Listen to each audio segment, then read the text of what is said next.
សួស្តីបងប្អូនអញ្ចឹងយើងបន្តតាក់ទងទៅនឹង Illustrator របស់យើងតាក់ទងទៅនឹងការប្រើប្រាស់ 3D នៅក្នុង Illustrator អញ្ចឹងយើងនឹងគូសសភៅជាមួយនឹងខ្មៅដៃអញ្ចឹងជាដំបូងយើងអាចបាត់វាយើងយក stroke មកហើយយើងប្រើប្រាស់ rectangle អញ្ចឹងខ្ញុំសូមទាញវាប៉ុណ្ណេះហើយបន្តមកទៀតខ្ញុំសូម select បែបនេះហើយខ្ញុំទាញវាកោងចេះហើយចំពោះកន្លែងនេះខ្ញុំអាចប្រើប្រាស់ tool នេះខ្ញុំទាញវាកោងចេះហើយបន្តមកទៀតខ្ញុំសូម change stroke ខ្ញុំសូម change stroke ខ្ញុំសូមទៅពណ៌ខៀវបែបនេះហើយបន្តមកទៀតខ្ញុំយក line segment tool ខ្ញុំគូវាបែបនេះចុច Alt ចុច C ជាប់ទៅដើម្បីវាបានគូត្រង់បន្ទាប់ពីយើងគូត្រង់ហើយគ្នាយើងអាចចាត់ទាញវាមកនេះមកហើយយើងចាប់ Alt ទាញមកដើម្បី copy វាអញ្ចឹងខ្ញុំអាច Control D ខ្ញុំ Control D អញ្ចឹងចំពោះកន្លែងហ្នឹងយើងអាចឆេងវាយើងពណ៌ប្រផេះបែបនេះមកនេះអញ្ចឹងជំហានបន្ទាប់នេះយើង select ទាំងអស់ហើយយើងប្រើប្រាស់ tool Shape Builder tool សម្រាប់កាត់អញ្ចឹងខ្ញុំ select Shape Builder tool ហើយកន្លែងណាដែលខ្ញុំអត់យកខ្ញុំចុច Alt ហើយខ្ញុំលុបចោលបែបនេះកន្លែងនេះខ្ញុំអត់យកដែរអញ្ចឹងខ្ញុំសូមremove កន្លែងនេះចោលហើយខ្ញុំអត់យកទេខ្ញុំ remove បែបនេះ yes sorry ខ្ញុំ click វាចេះខ្ញុំ remove បែបនេះអញ្ចឹងខ្ញុំសូមគ្រប់វាមួយអូខេអញ្ចឹងខ្ញុំគ្រប់ហើយខ្ញុំសូមទាញយើងទូចតិចនេះបាទនេះអញ្ចឹងជាបន្តទៀតខ្ញុំសូមយកទៅកាន់ effect ហើយខ្ញុំចូលទៅកាន់ 3D and material ហើយខ្ញុំយក extrude អូខេអញ្ចឹងមកដល់នេះយើងទាញយើងវែងតិចមកនេះទាញយើងយកមកល្មមអញ្ចឹងខ្ញុំវាយយកចំនួនវាខ្ញុំយក8ចុះអូខេអញ្ចឹងយើងមើល option មួយចំនួនខ្ញុំបើក shadow ហើយខ្ញុំយក below object អញ្ចឹងខ្ញុំដាក់ shadow នៅក្រោម object របស់ខ្ញុំអញ្ចឹងខ្ញុំសូមបិទអូខេ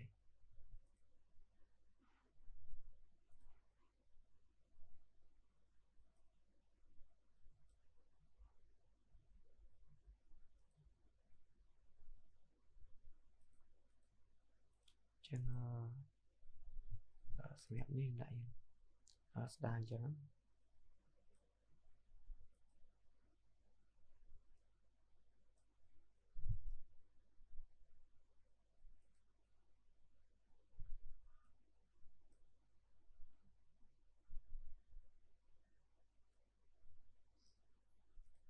អូខេអញ្ចឹងជាបន្តទៀតខ្ញុំចាប់ដើម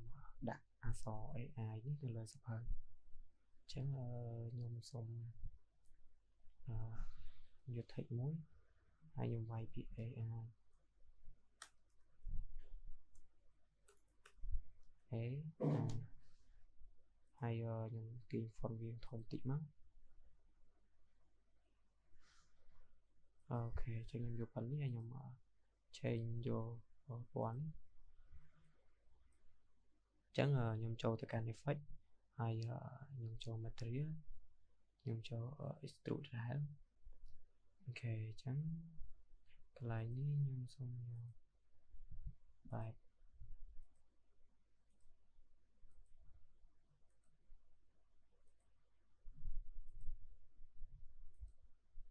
អូខេខ្ញុំចេះកន្លែងនេះខ្ញុំ0.1ទៅ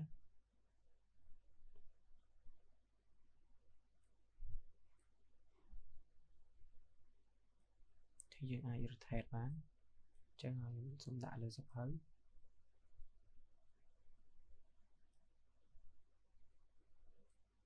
ករណីវារៀងក្រាស់ពេកយើងអាចបន្ថយដល់ 0.01 ទៅ 0.01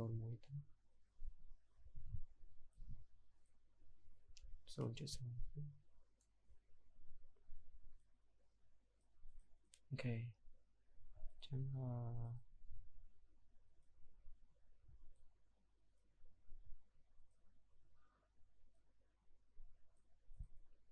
ខ្ញុំយកប៉ុណ្ណេះ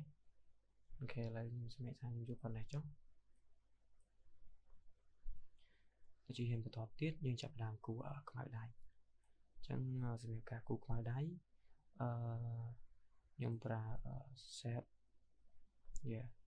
ញុំប្រើ shape បែបនេះ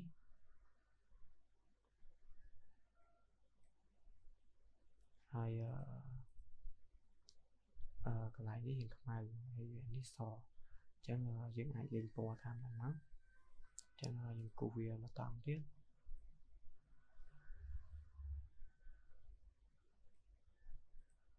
ខ្ញុំឆេញទៅពណ៌យើងខ្មៅចេះទៅហើយខ្ញុំទាញមកចេះ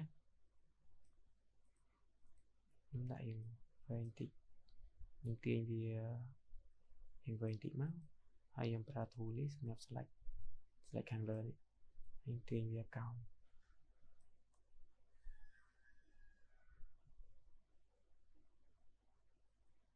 ចឹងទេយើងអាចខ្ញុំទាញរយៈកោងនេះយកទៅប៉ុណ្ណេះចឹងចំពោះពណ៌កន្លែងនេះខ្ញុំទាញវា4តិចយកប៉ុណ្ណេះហើយជំរាប color វាខ្ញុំដាក់ពណ៌សចេះទៅយកពណ៌សអូខេយើងយកពណ៌សខ្ញុំចាប់ដើមធ្វើផ្នែកខាងក្បាលវាម្ដងចឹងខ្ញុំគូសដូចមុននឹងដែរ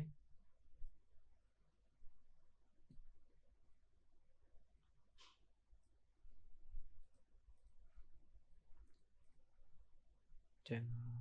យើងខ្មៅខ្ញុំសុំយកពណ៌យើងខ្មៅបែបនេះ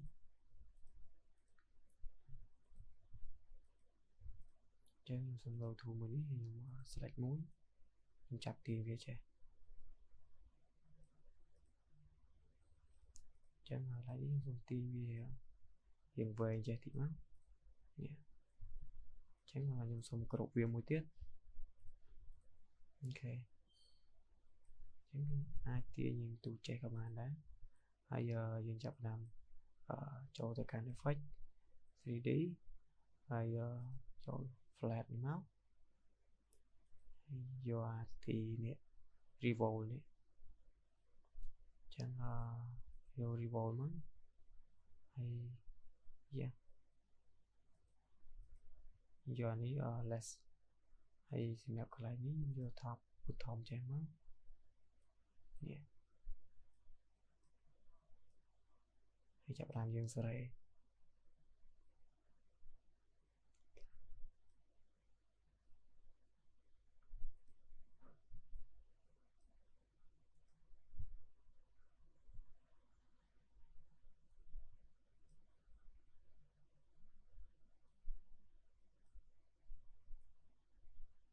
ចឹងយើងចាប់ដើមទាញដាក់គិនសភៅចេះមក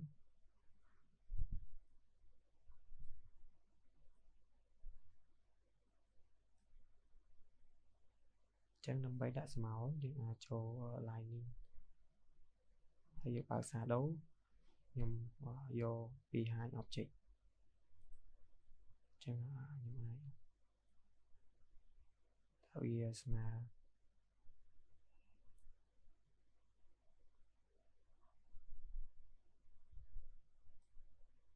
ចឹងរៀងធំពេកយើងអាចទាញទូចបាននេះអូខេអញ្ចឹងសម្រាប់ការគូសសភៅក៏ដូចជាខ្មៅដៃដែលប្រើប្រាស់ 3D មានតែប៉ុណ្ណឹងទេហើយអ្នកនរគ្នាអាចអនុវត្តតាមវីដេអូនេះបានបាទសូមអរគុណ